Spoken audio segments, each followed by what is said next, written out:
The first thing I noticed was the missing sparkle in her eyes, not the rain on her cream-colored dress. Not the small overnight purse hanging from her trembling fingers. Not even the way she stood outside my apartment door at 11 in the morning, looking like she had walked out of a beautiful dream and into something that had quietly broken her. It was her eyes. Maelina Voss, the girl who could turn a dull room into sunlight with one laugh, stood in front of me with her shoulders folded inward, her lipstick faded, her hair slipping loose from its careful waves, and when she looked up at me, she whispered the kind of question that makes your whole world stop breathing. She asked if she could sleep here tonight. Before I tell you what happened next, if you believe in kindness, second chances, and the quiet people who show up when someone has nowhere else to go, please like, comment, share, and subscribe to Ancient Truth. Stories like this remind us that sometimes one small act of compassion can change the entire direction of a life. My name is Callen Rivers, and for 7 years, Maelina had been my best friend. We met in college during a charity food drive when she accidentally dropped an entire box of canned peaches on my foot and then spent the next 10 minutes apologizing so dramatically that I forgot it hurt. From that day forward, she became the person who remembered my birthday when even I forgot, the person who dragged me outside when I sank too deeply into work, and the person who could read my silence better than most people could read words. She had always been bright, stubborn, impossible to ignore, and painfully good at hiding her own sadness behind everyone else's happiness. That morning, sunlight was pouring through the windows of my apartment, the kind of clean golden light that made everything look softer than it really was. I had been making coffee, still half-dressed for work, when the knock came. 3 light taps. Not loud. Not urgent. Almost ashamed. When I opened the door, she didn't smile. She didn't make one of her usual jokes. She just stood there holding herself together like one wrong breath would make her fall apart. She had gone on a date the evening before with a man named Arvind Hale, someone her office friends had praised as charming, successful, serious, and ready for something real. She had been nervous in the sweetest way, texting me photos of 2 different dresses from her apartment, asking which one looked more hopeful and less desperate. I told her the cream dress with tiny pearl buttons made her look like spring had become a person. She sent back a laughing emoji and told me I was ridiculous. That was the last message I got from her until she appeared at my door. I stepped aside without asking questions, because sometimes questions feel like hands grabbing at a wound. She walked in slowly, as if she wasn't sure she had permission to take up space. Her purse slipped from her hand onto the couch. She stayed standing in the middle of my living room, sunlight on her face, and for a moment I saw how exhausted she was. Not sleepy. Not simply disappointed. Exhausted in that deeper way, like she had spent years convincing herself she was strong and had finally run out of strength. I gave her my room and told her she could rest. She looked at me then, almost confused by the simplicity of it. No lecture. No demand. No teasing about bad dates. Just a blanket, a glass of water, and a door left half open so she wouldn't feel trapped. She changed into one of my old sweatshirts, the one she used to steal during movie nights, then curled on top of the bed instead of under the covers, as though she planned to leave at any second. By noon, she was asleep, but even in sleep her fingers stayed clenched around the sleeve. I sat in the kitchen with untouched coffee cooling beside me and felt something heavy growing in my chest. Maelina had been through heartbreak before. She had cried on my couch after breakups, ranted about terrible men, laughed through embarrassment, and bounced back with terrifying determination. But this was different. This silence had weight. This was not about a bad restaurant or a rude comment or a date who spent the whole evening talking about himself. Something had scared her, and whatever it was, she had come to me before going home. That was the part that worried me most. Maelina's apartment was only 15 minutes away. She loved her place, loved her plants, loved the yellow curtains she had sewn badly but proudly. She never avoided home unless home suddenly felt unsafe. Around 1 in the afternoon, her phone started buzzing inside her purse. Once. Then again. Then again and again, each vibration crawling across my nerves. I didn't look at it at first. I respected her privacy. But when the buzzing became a long chain of calls, and her sleeping body flinched at the sound from the bedroom, I picked up the purse and carried it to the hallway. The screen lit up with Arvind's name. I didn't answer. I didn't read anything. I just turned the phone face down and lowered the volume. But the sight of his name made my hands tighten. A man should not be calling like that after one date unless he had something to apologize for or something to control. I made a quiet promise to myself right there, standing in my own hallway with afternoon sunlight warming the floor, that whatever Maelina needed, I would not let her face it alone. She woke around 2, disoriented and embarrassed. The first thing she said was sorry. Sorry for coming over. Sorry for sleeping. Sorry for making things weird. Sorry for worrying me. She apologized like someone trained by pain to believe her needs were an inconvenience. I sat across from her on the edge of the bed and told her she didn't have to explain until she was ready. That was when her face crumpled, not dramatically, not loudly, but quietly, like a paper lantern collapsing inward after the flame goes out. She told me the date had started beautifully.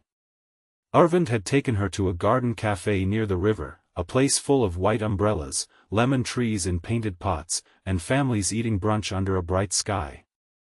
He brought flowers. He complimented her dress. He asked thoughtful questions, the kind that made her feel seen at first. But little by little, the kindness sharpened. He asked why she still had a male best friend. He wanted to know how often she came to my apartment. He smiled while asking, but the smile never reached his eyes. When she laughed it off, he grew colder. When she said our friendship was important to her, he told her important women knew how to respect boundaries. She almost left then, but he softened immediately. He apologized. He said he had been hurt before. He said jealousy was just fear wearing armor. Maelina, who always tried to understand people before judging them, stayed. They walked through the public garden after brunch, and that was when he took her phone from the table under the excuse of taking a photo. He scrolled. He found our messages. Nothing romantic. Nothing secret. Just years of friendship, jokes, encouragement, grocery reminders, memories. But he twisted every line into proof of betrayal.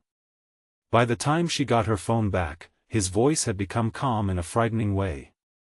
He told her no man would take her seriously while I was in her life. He told her she invited disrespect by being too friendly. He told her she was lucky he was honest enough to correct her early. And then, in the middle of a bright public garden with children running past and sunlight shining on the fountains, he gripped her wrist under the table hard enough to leave a faint bruise and said she would have to choose. She chose to leave. But he followed her to the parking lot. He didn't shout.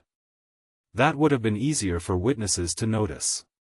He spoke softly, almost politely, telling her she was overreacting, telling her she had embarrassed him, telling her if she went home alone she would regret making him look like a fool. Maelina got into a rideshare before he could stop her, but she didn't go to her apartment. She came to me. And after hearing all of it, I understood why the sparkle in her eyes had vanished. It had not been taken by heartbreak. It had been taken by fear. The hardest part was watching her blame herself. She said maybe she should have left earlier. Maybe she should not have mentioned me. Maybe she should have been firmer, softer, smarter, less trusting, less dramatic. I listened until I couldn't bear it anymore, then told her the truth as gently as I could. None of this happened because she was foolish. It happened because someone saw her warmth and mistook it for weakness. But kindness is not weakness. Trust is not stupidity. And leaving was not failure. Leaving was courage. That afternoon changed something between us. Not suddenly, not like lightning, but slowly, like a door opening in a room we had both pretended was only a wall. I made her tea. She sat by the window wearing my sweatshirt, sunlight touching her hair, and for the first time in years, she let me take care of her without making a joke to escape the tenderness. We did not talk about love. We did not need to. Some feelings are too important to name when someone is still shaking. The next challenge came when she decided she needed to return to her apartment for clothes. It was still daylight, the city alive outside, traffic humming, people walking dogs and carrying groceries, ordinary life pretending nothing terrible could happen beneath the sun. I offered to go with her, and this time she didn't argue. Her building looked the same as always, red brick, clean steps, a row of bicycles near the entrance, but her hand tightened around my sleeve when we saw a folded note tucked under her door. It was from Arvind. No threats written plainly. Men like him rarely make it that easy. Just a smooth apology mixed with blame, a line about misunderstanding, another about how she should not let outsiders poison something that could be beautiful. At the bottom, he had written that he would wait for her call because he knew she was not the kind of woman who ran away. Maelina read it once, then handed it to me with a face so still it hurt to look at. I told her we would keep it, not because we were afraid, but because truth deserves evidence. Inside her apartment, everything looked gentle and untouched. The yellow curtains moved in the breeze. Her plants leaned toward the windows. A half-finished painting sat on a small easel by the balcony, all soft greens and golds. I realized then how much of Maelina's life was built around making places feel safe. Maybe that was why it hurt so much when someone tried to make the world feel dangerous for her. She packed a small bag, moving quickly at first, then slowing when she reached her bedroom mirror. In the reflection, she saw the faint mark on her wrist. For a long moment, she stared at it. Then she covered it with her other hand and began to cry again, silently this time. I stood behind her, not touching her until she leaned back. When she did, I placed one hand lightly on her shoulder, and she did not pull away. We spent the rest of the day rebuilding small pieces of normal. We bought lunch from the bakery downstairs. We called her older cousin, Surya, who worked in family counseling and knew how to speak calmly when emotions were loud. Surya told her to document everything, block him, tell trusted people, and not minimize what happened just because it had happened in daylight and in public. That sentence stayed with me. Bad things do not always wait for dark alleys. Sometimes they wear nice shirts, choose pretty cafes, and smile beneath white umbrellas.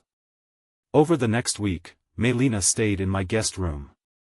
The arrangement was supposed to be temporary, but healing has its own calendar. At first, she slept too much. Then barely at all. She jumped when the doorbell rang. She checked windows. She hated herself for checking windows. I watched my brave, bright best friend wrestle with a fear she didn't invite, and I learned that helping someone heal is not about dramatic rescues. It is about making breakfast without asking if they are hungry. It is about leaving the hallway light on. It is about believing them every single time the world has taught them to doubt themselves. And somewhere in those days, she started changing again.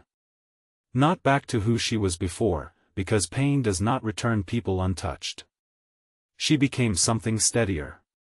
She called her office and told them not to share her schedule. She spoke to building management.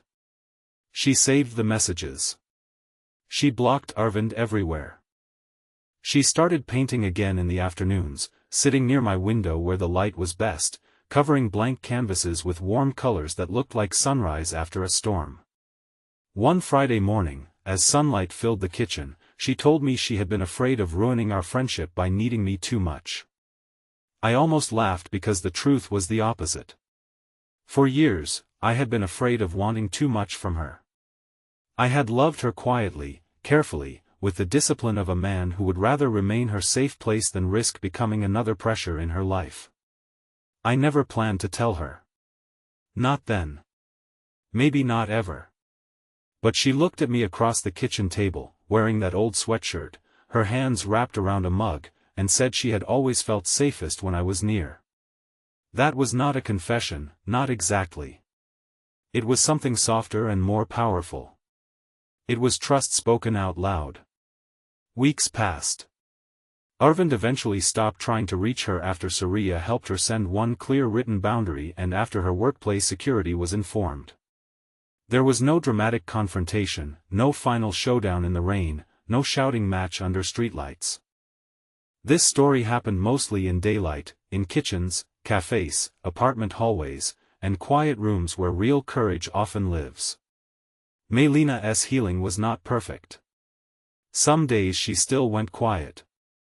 Some days a buzzing phone made her face lose color. But she no longer apologized for needing comfort. She no longer called her fear silly. And slowly, the sparkle returned to her eyes, not the old effortless kind, but a deeper one, earned through survival. Near the end of spring, she moved back to her apartment. I helped carry her bags upstairs on a bright Sunday afternoon. The yellow curtains were still there. Her plants were alive. Her painting by the balcony had changed completely. What began as soft greens and golds had become a woman standing in sunlight with a door open behind her. Not running. Not hiding. Standing. Before she closed her door that day, she turned to me and said that the night she came to my apartment, she had not only been asking for a place to sleep. She had been asking if there was still a place in the world where she would be believed without having to prove her pain. I told her there always would be. Then she smiled, truly smiled, and for the first time in a long time, I saw Maelina again.